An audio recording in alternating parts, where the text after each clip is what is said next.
الحمد لله رب العالمين والصلاة والسلام على سيد الأنبياء والمرسلين أما بعد فأعوذ بالله من الشيطان الرجيم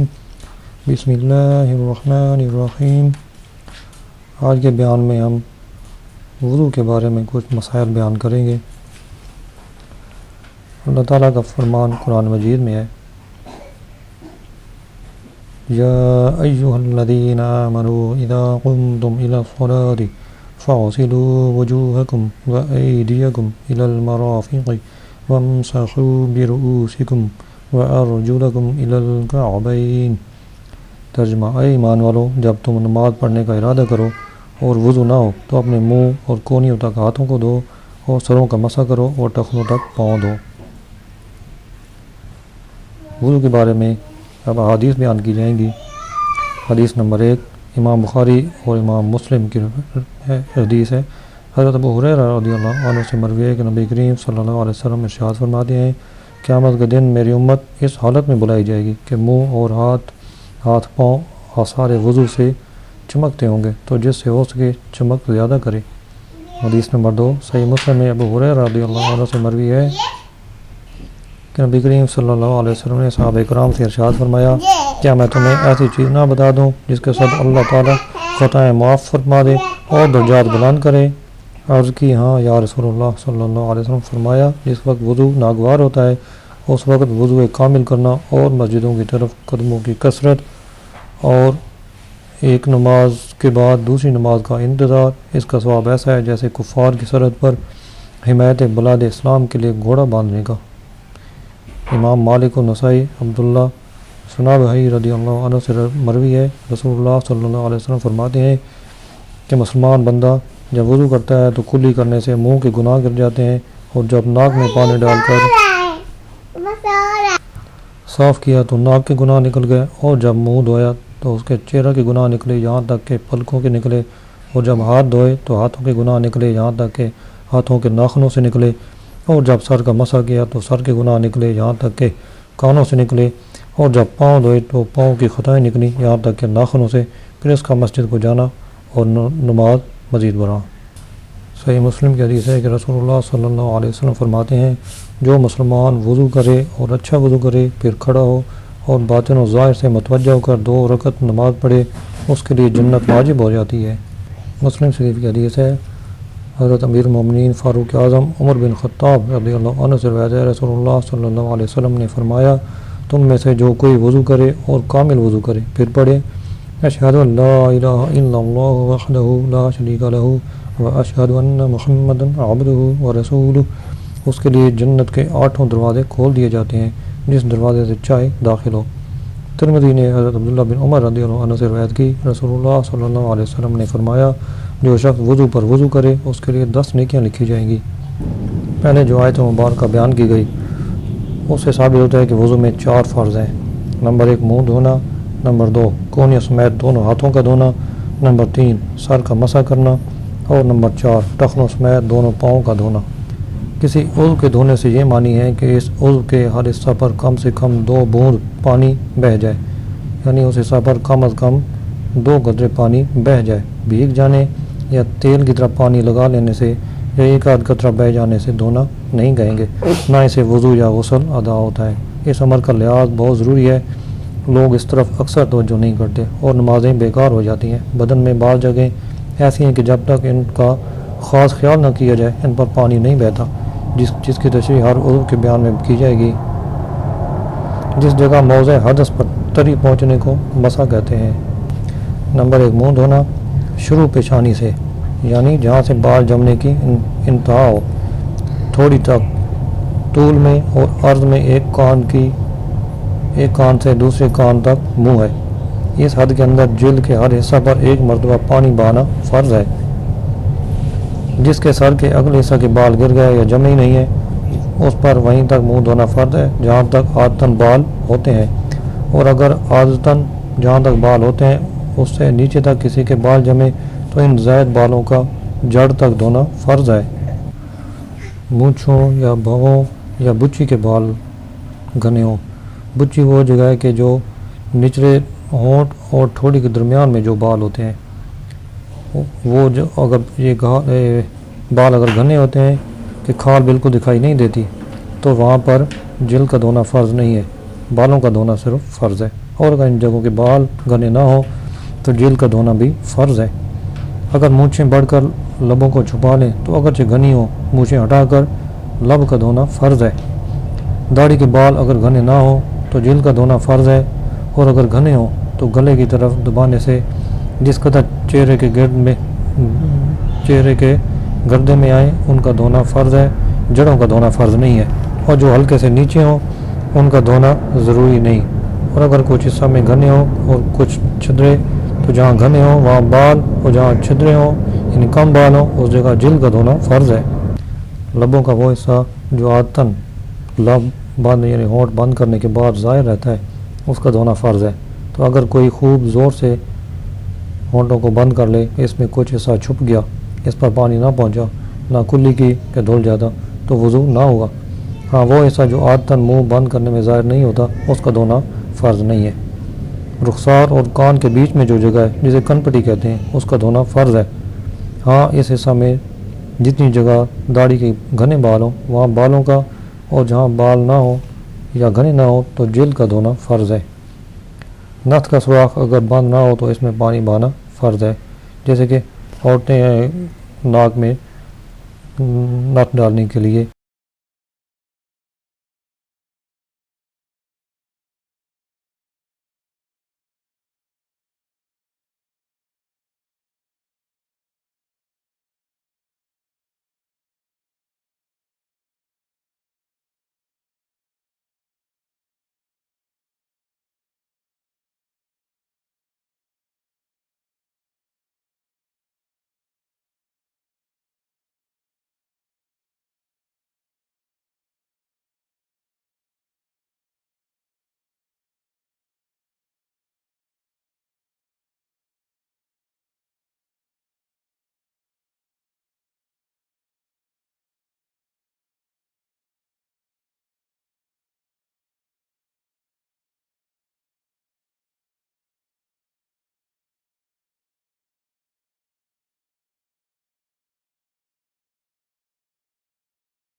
کم سے کم 3 مرتبہ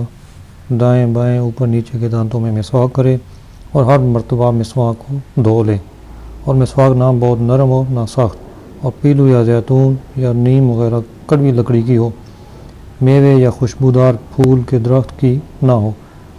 چنگلیاں کے برابر موٹی ہو، یہ چھوٹی انگلی جتنی موٹی ہوتی ہے کم از کم اتنی موٹی ہو، اور زیادہ سے زیادہ 1 بالشت لمبائی میں ہو،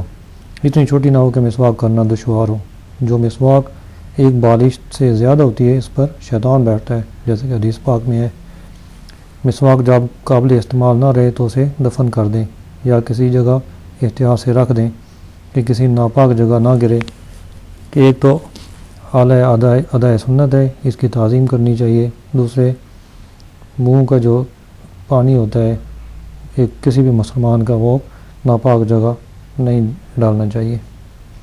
اسی وجہ سے پخانے وغیرہ میں تھوکنے کو علماء کرام نے نامناسب لکھا ہے۔ مسواک ہمیشہ دائیں ہاتھ سے کریں اور اس طرح مسواک کو پکڑیں کہ چنگلیاں مسواک کے نیچے ہو اور بیچ کی 3 انگلیاں اوپر اور انگوٹھا سرے پر نیچے اور مٹھی نہ باندھیں، مٹھی باندھ کر نہ پکڑیں اس کو۔ دانتوں کی چوڑائی میں مسواک کریں، لمبائی میں نہیں۔ چت لیٹ کر مسواک نہ کریں، پہلے دائیں جانب کے اوپر کے دانت پر مسواک کریں، پھر بائیں جانب کے اوپر کے دانت، پھر دائیں جانب کے نیچے کے، پھر بائیں جانب کے نیچے کے۔ جب مسواک کرنا ہو تو اسے دھو لیں، جو ہی فارغ ہونے کے بعد دھو کر رکھیں اور زمین پر پڑی ہوئی نہ چھوڑ دیں بلکہ کھڑی رکھیں، اور ریشے جو ہیں جس سائڈ پہ ریشے بنے ہوتے ہیں وہ اوپر کی جانب ہو۔ اگر مسواک نہ ہو تو انگلی یا کپڑے وغیرہ سے دانتوں کو مانجھ لیں، یوں ہی اگر دانت نہ ہو تو انگلی یا کپڑا وغیرہ مسوڑوں پر پھیر لیں۔ مسواک نماز کے لیے سنت نہیں بلکہ وضو کے لیے ہے، تو جو ایک وضو سے چند نمازیں پڑھے اس سے ہر نماز کے لیے مسواک کا مطالبہ نہیں ہوگا۔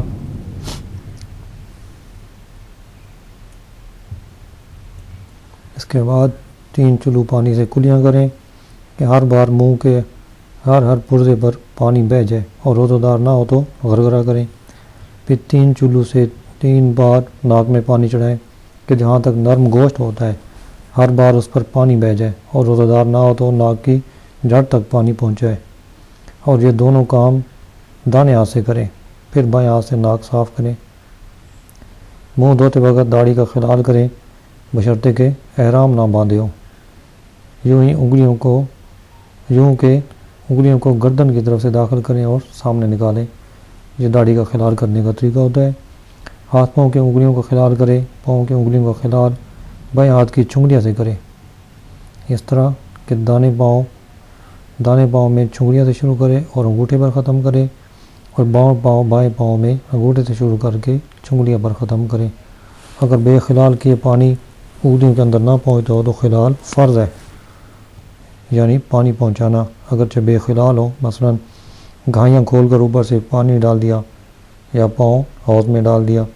جو اعضاء دھونے کے ہیں ان کو 3 بار دھوئیں، ہر مرتبہ اس طرح دھوئیں گے کوئی حصہ رہ نہ جائے ورنہ سنت ادا نہ ہوگی۔ اگر یوں کیا کہ پہلی مرتبہ کچھ دھل گیا اور دوسری مرتبہ کچھ اور تیسری دفعہ کچھ، کہ تینوں بار پورا عضو دھل گیا تو یہ ایک ہی بار دھونا ہوگا اور وضو ہو جائے گا، مگر خلاف سنت ہوگا۔ اس میں چلوؤں کی گنتی نہیں بلکہ پورا عضو دھونے کی گنتی ہے کہ وہ 3 مرتبہ ہو، اگرچہ کتنے ہی چلوؤں سے کیا جائے۔ پورے سر کا 1 بار مسح کرنا اور کانوں کا مسح کرنا، اور ترتیب یہ ہوگی کہ پہلے منہ، پھر ہاتھ دھوئیں، پھر سر کا مسح کریں، پھر پاؤں دھوئیں۔ اگر خلاف ترتیب وضو کیا یا کوئی اور سنت چھوڑ گیا تو وضو ہو جائے گا، مگر 1 آدھ دفعہ ایسا کرنا برا ہے، اور ترک سنت مؤکدہ کی عادت ڈال دی تو گناہ گار ہے۔ اور داڑھی کے جو بال منہ کے دائرے سے نیچے ہیں ان کا مسح سنت ہے اور دھونا مستحب، اور اعضاء کو اس طرح دھونا کہ پہلے والا عضو سوکھنے نہ پائے۔ اس کے بعد وضو کے مستحبات ہیں۔ مستحب میں دانی طرف سے ابتدا کریں، یہ مستحب ہے۔ دونوں رخسارے کہ ان دونوں کو ساتھ ہی دھوئیں گے، ایسے ہی دونوں کانوں کا مسح بھی ساتھ ہی ہوگا۔ ہاں اگر کسی ایک ہی ہاتھ ہو تو منہ دھونے اور مسح کرنے میں بھی دائیں طرف پہلے دھوئیں۔ انگلیوں کی پشت سے گردن کا مسح کرنا وضو کرتے وقت قبلہ کی سمت بیٹھنا، منہ کر کے بیٹھنا، اونچی جگہ بیٹھنا، وضو کا پانی پاک جگہ گرانا، پانی بہاتے وقت اعضاء پر ہاتھ پھیرنا، خاص کر سردی کے موسم میں، پہلے تیل کی طرح پانی کو ہر روز پر چپڑ لینا، خصوصاً سردی میں اپنے ہاتھ سے پانی بھرنا، دوسرے وقت کے لیے پانی بھر کر رکھ دینا، وضو کرنے میں بغیر ضرورت دوسرے سے مدد نہ لینا، انگلی کو حرکت دینا جبکہ ڈھیلی ہو کہ اس کے نیچے پانی بہہ جانا معلوم ہو ورنہ فرض ہوگا، صاحب عذر نہ ہو تو وقت سے پہلے وضو کر لینا، اطمینان سے وضو کرنا، عوام میں جو مشہور ہے کہ وضو جوان کا سا نماز بوڑھوں کی تھی، یعنی وضو جلدی کریں، ایسی جلدی بھی نہ ہو کہ جس سے کوئی سنت یا مستحب رہ جائے، کپڑوں کو ٹپکتے قطروں سے محفوظ رکھنا یہ بھی مستحب ہے، کانوں کا مسح کرتے وقت بھیگی چھنگلیاں چھوٹی انگلی کانوں کے سوراخ میں داخل کرنا، جو وضو کامل طور پر کرتا ہو کہ کوئی جگہ باقی نہ رہ جاتی ہو اسے کووں، ٹخنوں، ایڑیوں، تلووں، کونچوں، گھائیوں، کونیوں کا بالتخصیص خیال رکھنا مستحب ہے، اور بے خیالی کرنے والوں کو تو فرض ہے کہ اکثر ایسا دیکھا گیا ہے کہ یہ مواضع خشک رہ جاتے ہیں، یہ نتیجہ ان کی بے خیالی کا ہے، ایسی بے خیالی حرام ہے اور خیال رکھنا فرض ہے، وضو کا برتن مٹی کا ہو، تانبے وغیرہ کا ہو تو بھی کوئی حرج نہیں، مگر کلی کیا ہو، اگر وضو کا برتن لوٹے کی قسم سے ہو تو بائیں جانب رکھیں،